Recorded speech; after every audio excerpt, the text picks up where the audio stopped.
गौरी पुत्र गणेश भगवान की जय। बोलिए श्री शंकर पार्वती भगवान की जय। ओम नमः पार्वती पते हर हर महादेव। हे प्रिय भक्तों, आज कार्तिक मास की शुक्ल पक्ष की त्रयोदशी तिथि है और आज बुध प्रदोष का व्रत है। प्रदोष अर्थात त्रयोदशी का व्रत मनुष्य को संतोषी एवं सुखी बनाता है। अतः जो भक्तजन आज के दिन त्रयोदशी का व्रत करते हैं तथा कथा को सुनते हैं, उनके घर परिवार में सदा सुख शांति बनी रहती है।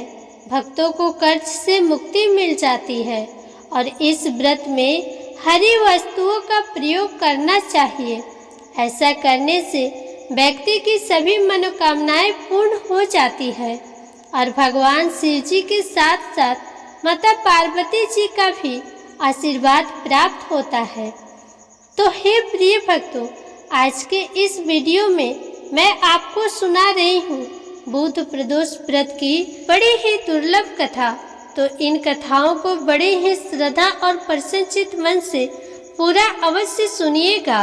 हे प्रिय भक्तों, कथा सुनने से पहले आइए ये जान लेते हैं कि आज प्रदोष की पूजा का शुभ समय यानी प्रदोष काल कब से कब तक रहेगा। आज 13 नवंबर बुधवार को प्रदोष की पूजा का शुभ समय शाम 5:30 बजे से 8:10 तक रहेगा। हे प्रिय भक्तों, आइए शंकर भगवान का ध्यान करते हुए कथा का शुभारंभ करते हैं। एक पुरुष का नया नया विवाह हुआ। विवाह के 2 दिनों बाद उसकी पत्नी मायके चली गई। कुछ दिनों के बाद वह पुरुष पत्नी को लेने अपने ससुराल पहुंचा। बुधवार को जब वह पत्नी के साथ लौटने लगा तो ससुराल पक्ष ने उसे रोकने का प्रयत्न किया कि विदाई के लिए बुधवार का दिन शुभ नहीं होता है, लेकिन वह अपनी जिद से टस से मस नहीं हुआ। विवश होकर सास ससुर को अपने जमाता और पुत्री को भारी मन से विदा करना पड़ा। पति पत्नी बैलगाड़ी में चले जा रहे थे। एक नगर के बाहर निकलते ही पत्नी को प्यास लगी। पति लोटा लेकर पानी की तलाश में चल पड़ा। पत्नी एक पेड़ के नीचे बैठ गई। थोड़ी देर बाद पति पानी लेकर वापस लौटा तो उसने देखा कि उसकी पत्नी किसी के साथ हंस हंस कर बातें कर रही है और उसके लोटे से पानी पी रही है। उसको क्रोध आया। वह निकट पहुंचा तो उसके आश्चर्य का कोई ठिकाना न रहा। उस आदमी की सूरत उसी की भांति थी। पत्नी भी सोच में पड़ गई। हम सकल आदमियों को झगड़ते हुए काफी देर हो गई तो वहां आने जाने वालों की भीड़ एकत्र हो गई। सिपाही भी आ गए। हम सकल आदमियों को देख वे भी आश्चर्य में पड़ गए। उन्होंने स्त्री से पूछा कि इन दोनों में से तुम्हारा पति कौन है? तो वह भी सोच में पड़ गई। तो वह चुप रही, क्योंकि उसको भी समझ में नहीं आ रहा था कि इन दोनों में से मेरा पति कौन है। बीच राह में अपनी पत्नी को इस तरह लूटा देखकर उसकी आंख भर आई। तब वह शंकर भगवान से प्रार्थना करने लगा कि हे भगवान, आप मेरा और मेरी पत्नी की रक्षा करें। मुझसे बड़ी भूल हुई कि मैंने सास ससुर की बात नहीं मानी और बुधवार को पत्नी को विदा करा लिया। मैं भविष्य में ऐसा कदापि नहीं करूँगा। जैसे ही उसकी प्रार्थना पूरी हुई, दूसरा पुरुष अंतर्ध्यान हो गया। पति पत्नी सकुशल अपने घर पहुंच गए। उस दिन के बाद से पति पत्नी नियम पूर्वक बुध त्रयोदशी व्रत करने लगे। प्रेम से बोलिए भगवान शंकर की जय। जय भोलेनाथ, हर हर महादेव, माता पार्वती की जय। हे प्रिय भक्तों, अब आप सुनिए प्रदोष व्रत की दूसरी पौराणिक कथा। स्कंद पुराण के अनुसार सूत जी कहते हैं, विदर्भ देश में सत्यव्रत नाम से प्रसिद्ध एक राजा थे। धर्म पूर्वक राज्य करते हुए उनका बहुत सा समय सुख पूर्वक बीत गया।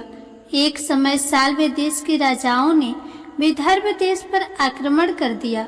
उनके बीच भयंकर युद्ध हुआ।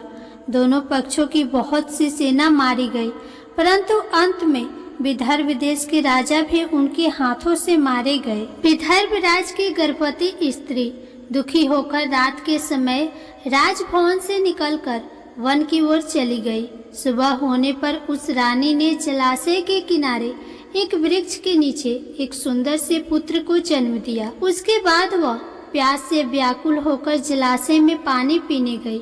इतने में ही एक घड़ियाल ने आकर उसे अपना ग्रास बना लिया। वह बालक पैदा होते ही माता पिता से हीन हो गया। जब वह नवजात शिशु वृक्ष के नीचे पड़ा हुआ जोर जोर से रो रहा था, उसी समय भगवान भोलेनाथ की कृपा से वहां पर एक उमा नाम की ब्राह्मणी पहुंची। वह अपने 1 वर्ष के बालक शुचिव्रत को गोद में लिए हुई थी। वह ब्राह्मणी बहुत ही गरीब और विधवा थी। वह भीख मांगकर अपना गुजारा करती थी। उस बालक को रोते हुए देखकर उसने मन ही मन सोचा कि यह तो बड़ी हैरानी की बात है कि यह नवजात शिशु जिसकी अभी तक नाल भी नहीं कटी है, यहाँ पर पड़ा हुआ है। इसकी माता कहाँ चली गई? जब वह ब्राह्मणी सोच रही थी, उसी समय वहाँ से एक सन्यासी गुजरे। वह ऐसे जान पड़ते थे मानो साक्षात शंकर भगवान हो। उस श्रेष्ठ भिक्षु ने उस स्त्री से कहा, हे ब्राह्मणी, तुम इस बालक की रक्षा करो, इससे तुम्हें परम कल्याण की प्राप्ति होगी। इतना कहकर वह दयालु भिक्षु वहां से चले गए। उनके जाने के बाद ब्राह्मणी ने उस बालक को लेकर अपने घर की ओर प्रस्थान किया। वह ब्राह्मणी एक चक्र नामक नगर में निवास करती थी। ब्राह्मणी ने उस बालक को अपने बेटे के समान ही पालन पोषण किया और उसका नाम धर्मगुप्त रखा। वह भिक्षा के अन्न से ही अपने पुत्र और राजकुमार दोनों को पालने लगी। एक दिन वह ब्राह्मणी उन दोनों बालक को साथ लेकर भिक्षा मांगती हुई देव मंदिर में चली गई। उस समय वहां पर सांडिल्य मुनि पधारे हुए थे। सांडिल्य मुनि को देखकर ब्राह्मणी ने उन्हें प्रणाम करके पूछा, हे ब्राह्मण, एक सन्यासी के कहने पर मैं इस बालक को अपने घर ले आई हूँ। अभी तक मुझे इसके कुल का पता नहीं चला, फिर भी मैं अपने पुत्र की तरह ही इसका पालन पोषण करती हूँ। आप ज्ञान के नेत्रों से देखकर मुझे बताने की कृपा करें कि यह बालक किस कुल में उत्पन्न हुआ है और इसके माता पिता कौन है। तब मुनिवर बोले, यह विदर्भ देश के राजा का पुत्र है। इतना कहकर सांडिल्य मुनि ने उस बालक के पिता के युद्ध में मारे जाने तथा उसकी माता के ग्रह द्वारा ग्रस्त होने का सब समाचार पूर्ण रूप से बताया। यह सुनकर ब्राह्मणी को और भी आश्चर्य हुआ। फिर उसने प्रश्न किया कि हे महामुनि, वह राजा सभी भोगों को छोड़कर युद्ध में क्यों मारे गए और इस बालक को यह दृढ़ता कैसे प्राप्त हुई? यह अपने राज्य को कैसे प्राप्त करेगा? यह भी तो मेरे पुत्र की तरह भिक्षा के अन्न से जीवन निर्वाह करता है। इसकी दरिद्रता के निवारण का क्या उपाय है? तब सांडिल्य मुनि बोले, इस राजकुमार के पिता विदर्भ राज पूर्व जन्म में पांडे देश के राजा थे। एक दिन प्रदोष काल में राजा बड़ी भक्ति भाव से त्रिलोकीनाथ महादेव की आराधना में मग्न थे। उसी समय उनके नगर में बड़ा भारी कोलाहल मचा। उस शोर को सुनकर राजा ने बीच में ही भगवान शंकर की पूजा को छोड़ दिया और राजभवन से बाहर निकल गए। इसी समय राजा का मंत्री शत्रु को पकड़कर उनके समीप ले आया। वह शत्रु पांडे राज्य का सामंत था। उसे देखते ही राजा ने क्रोध पूर्वक उसका मस्तक कटवा दिया। शिव पूजा को छोड़कर नियम को समाप्त किए बिना ही राजा ने रात में भोजन भी कर लिया। इसी प्रकार राजकुमार भी प्रदोष काल में भगवान शिव की पूजा किए बिना ही भोजन करके सो गया। वही राजा अगले जन्म में विदर्भ राज हुआ। शिव पूजा में विघ्न होने के कारण शत्रुओं ने उसके सुख भोग के बीच में ही मार डाला। पूर्व जन्म में जो उसका पुत्र था, इस जन्म में भी राजा का वही पुत्र है। भगवान शिव की पूजा का उल्लंघन करने के कारण यह दरिद्रता को प्राप्त हुआ है। इसकी माता ने पूर्व जन्म में छल से अपनी सौत को मार डाला था। उस महान पाप के कारण ही वह इस जन्म में ग्राह के द्वारा मारी गई। हे ब्राह्मणी, तुम्हारा पुत्र पूर्व जन्म में भी एक ब्राह्मण था। इसने अपना सारा जीवन केवल दान लेने में ही बिताया, यज्ञ आदि सत्कर्म नहीं किए, इसलिए यह दरिद्रता को प्राप्त हुआ है। उस दोष के निवारण के लिए अब यह भगवान शंकर की शरण में जाए। यदि यह दोनों बालक प्रत्येक प्रदोष व्रत के दिन भगवान शंकर का पूजन करते रहे तो 1 वर्ष के भीतर ही इनकी दरिद्रता का नाश होगा और राज सुख की प्राप्ति होगी। इस प्रकार शरण में आए हुए ब्राह्मणी को मधुर वचनों द्वारा आश्वासन देकर सांडिल्य मुनि ने उनके दोनों बालकों को भगवान शंकर की आराधना के मंत्र का उपदेश दिया। उसके बाद ब्राह्मणी अपने दोनों बालकों को लेकर वहां से चली। 4 मास बाद एक दिन ब्राह्मण का पुत्र नदी में स्नान करने गया। वहां उसे धन से भरा हुआ एक घड़ा मिला, जिसे लेकर वह अपनी माँ के पास आया।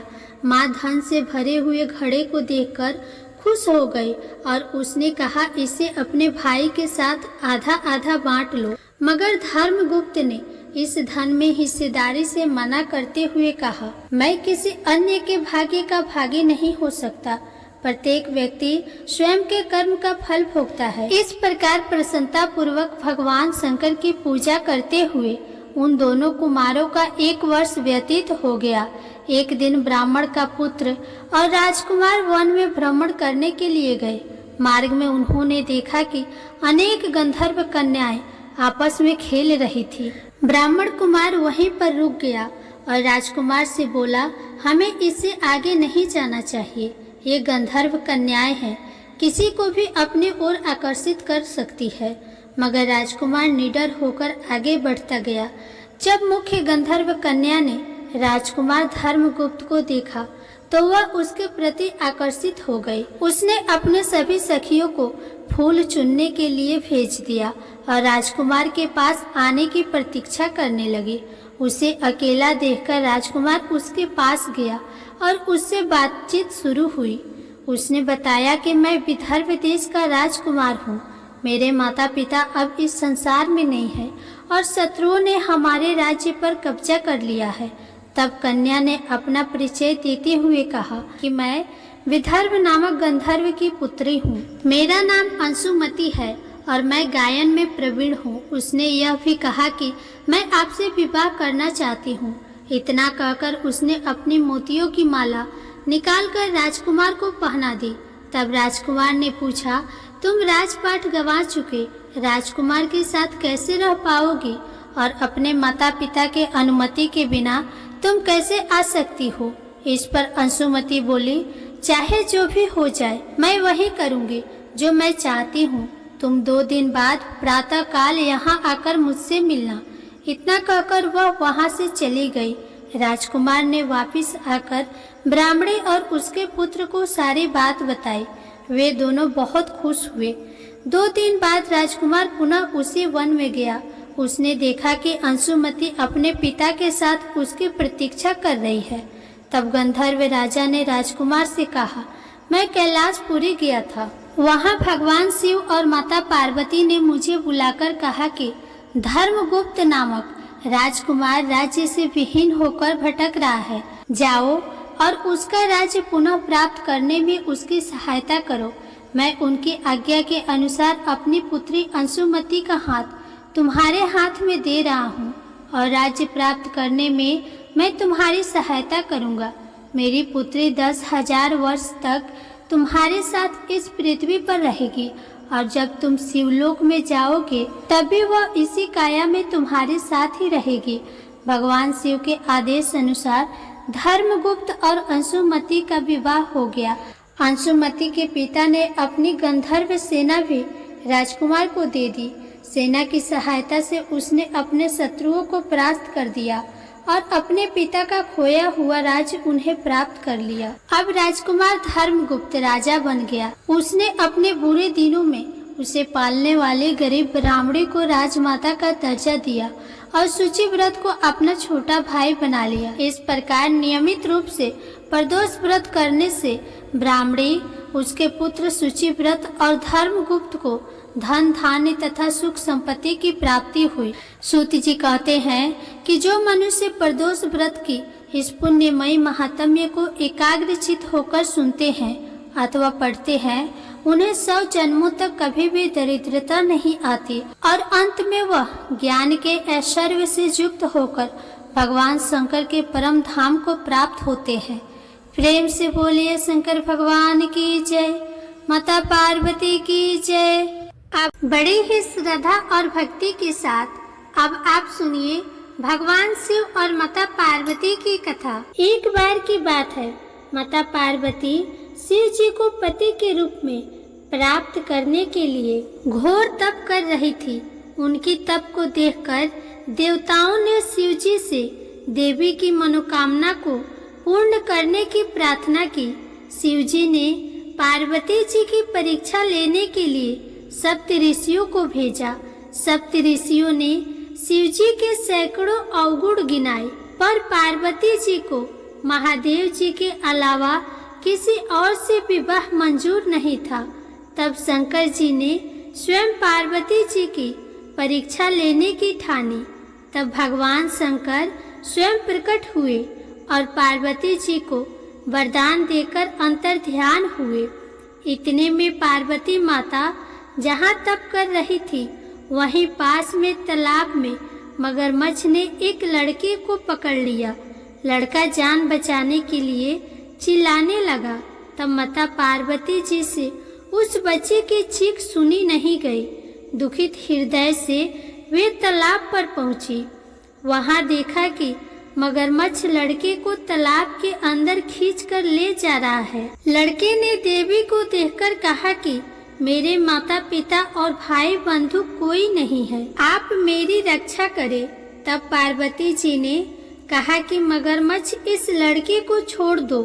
तब मगरमच्छ बोला, दिन के छठे पहर में जो मुझे मिलता है उसे मैं अपना आहार समझकर स्वीकार कर लेता हूँ, यह मेरा नियम है।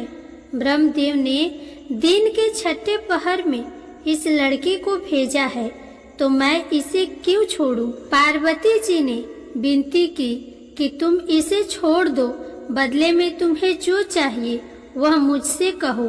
तो मगरमच्छ बोला, एक ही शर्त पर मैं इसे छोड़ूंगा। आपने तप करके महादेव जी से जो वरदान लिया है, यदि उस तप का फल मुझे दे दो तो मैं इसे छोड़ दूंगा। पार्वती जी तुरंत तैयार हो गई। उन्होंने कहा, मैं अपने तप का फल तुम्हें देने को तैयार हूँ, लेकिन तुम इस बालक को छोड़ दो। मगरमच्छ ने समझाया, सोच लो देवी, जोश में आकर संकल्प मत करो। हजारों वर्षों तक जैसा तप किया है वैसा देवताओं के लिए भी संभव नहीं है। उसका सारा फल इस बालक के प्राणों के बदले चला जाएगा। पार्वती जी ने कहा, मेरा निश्चय पक्का है, मैं तुम्हें अपने तप का फल देती हूँ, तुम इसे जीवन दे दो। मगरमच्छ ने पार्वती जी से तप दान करने का संकल्प करवाया। तप का दान होते ही मगरमच्छ का देह तेजी से चमकने लगा और वह बोला, हे पार्वती, यह देखो, तप के प्रभाव से मैं तेजस्वी बन गया हूँ। तुमने जीवन भर की पूंजी एक बच्चे के लिए व्यर्थ कर दी। चाहो तो अपनी भूल सुधारने का एक मौका और दे सकता हूँ। तब पार्वती जी ने कहा, हे ग्रह, तब तो मैं पुनः कर सकती हूँ, किंतु यदि तुम इस लड़के को निगल जाते तो इसका जीवन वापस नहीं मिल सकता था। देखते ही देखते वह लड़का अदृश्य हो गया और वह मगरमच्छ भी लुप्त हो गया। पार्वती जी ने विचार किया, मैंने तब तो दान कर दिया है, अब पुनः से तप आरंभ करूंगी। पार्वती जी ने फिर से तप करने का संकल्प किया। भगवान सदाशिव फिर से प्रकट होकर बोले, हे पार्वती, भला अब क्यों तप कर रही हो? तब पार्वती जी ने कहा, प्रभु, मैंने अपने तप का फल दान कर दिया है। आपको पति रूप में पाने के संकल्प के लिए मैं फिर से वैसा ही घोर तप करके आपको प्रसन्न करूंगी। तो महादेव जी बोले, मगरमच्छ और लड़के दोनों रूपों में मैं ही था। तुम्हारा चित्त प्राणी मात्र में अपने सुख दुख का अनुभव करता है या नहीं, इसकी परीक्षा लेने के लिए मैंने ही यह लीला रची थी। अनेक रूपों में देखने वाला मैं एक ही हूँ। मैं अनेक शरीरों से अलग निर्विकार हूँ। तुमने अपना तप मुझे ही दिया है, इसीलिए अब और तप करने की कोई आवश्यकता नहीं है। देवी ने महादेव जी को प्रणाम कर प्रसन्न मन से विदा किया। प्रेम से बोलिए भगवान शंकर और माता पार्वती की जय। अब आप सुनिए गणेश भगवान जी की कथा। एक साहूकार था। उसके घर रोज एक ब्राह्मणी रोटी लेने के लिए आती थी। घर के अंदर घुसते ही पुल के ऊपर गजानन जी का मंदिर था। वह गणेश जी को रोटी का एक कवर भोग हमेशा लगाती थी। बहुत दिन हो गए। गणेश जी महाराज ने कहा कि यह मुझे हमेशा भोग लगाती है, मुझे इसे कोई न कोई उपहार जरूर देना चाहिए। गणेश जी एक दिन उसके थाली में हीरे मोती भर देते हैं। ब्राह्मणी तो थाली लेकर अपने घर आ गई और साहूकार के घर रोटी लेने आना बंद कर दी। साहूकारनी ने उसे बुलावा भेजा कि बाई, रोटी लेने के लिए क्यों नहीं आती हो? ब्राह्मणी ने कहा कि मुझ पर गणेश जी प्रसन्न हो गए। बहुत वर्ष तक रोटी लेने आ गई, परंतु अब नहीं आऊंगी। साहूकारनी मन में बहुत नाराज हुई और गणेश जी से कहा कि आप ब्राह्मणी के ऊपर प्रसन्न हुए, परंतु मुझ पर नहीं। तब गणेश जी की मूर्ति हटाकर बाहर फेंक दी। इधर सेठ जी की दुकान में धंधा पानी बंद हो गया।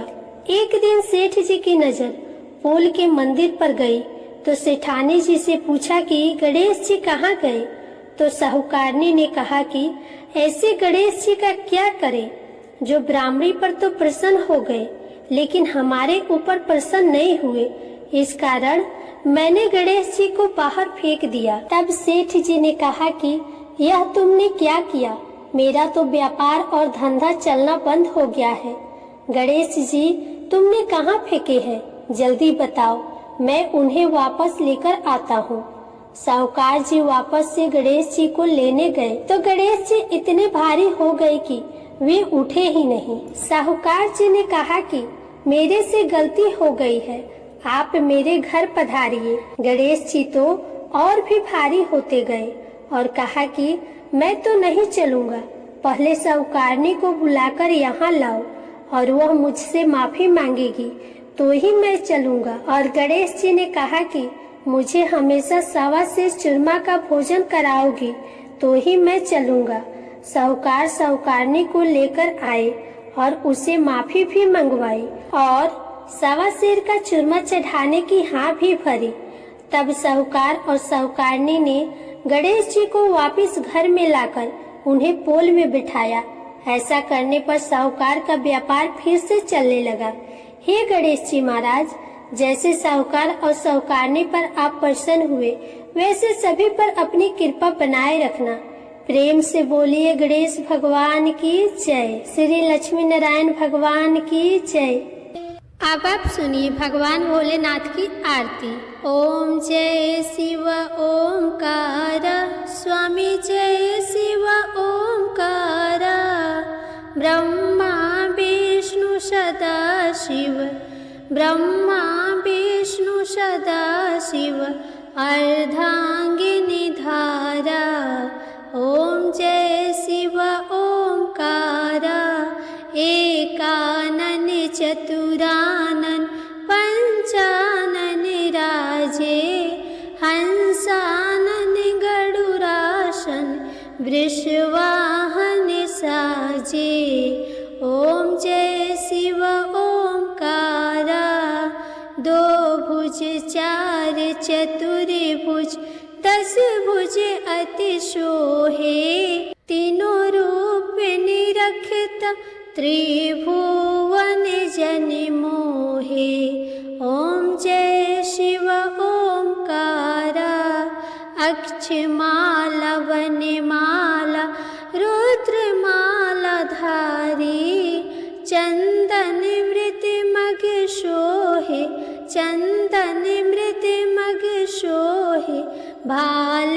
वशीधारी। ओम जय शिव ओंकार। श्वेतांबर पीतांबर बाघांबर अंगे। शनकादिक ब्रह्मादिक शनकादिक ब्रह्मादिक भूतादिक संगे। ओम जय शिव ओंकार। करके मध्य कमंडल चक्र त्रिशूल धरता। जग करता जग भरता जग करता जग भरता जग संहार करता। ओम जय शिव ओंकार। ब्रह्मा विष्णु सदाशिव जानत अविवेका। प्रणाक्षर के मध्य ये तीनों एका। ओम जय शिव ओंकार। त्रिगुण शिव जी की आरती जो कोई नर गावे। कहत शिवानंद स्वामी कहत शिवानंद स्वामी मन वांछित फल पावे। ओम जय शिव ओंकार। जय भोलेनाथ। हर हर महादेव। हे प्रिय भक्तों, अगर आपको यह कथा पसंद आई हो तो वीडियो को लाइक करें, शेयर करें और कमेंट बॉक्स में हर हर महादेव जरूर लिखें। साथ ही चैनल को सब्सक्राइब भी करें।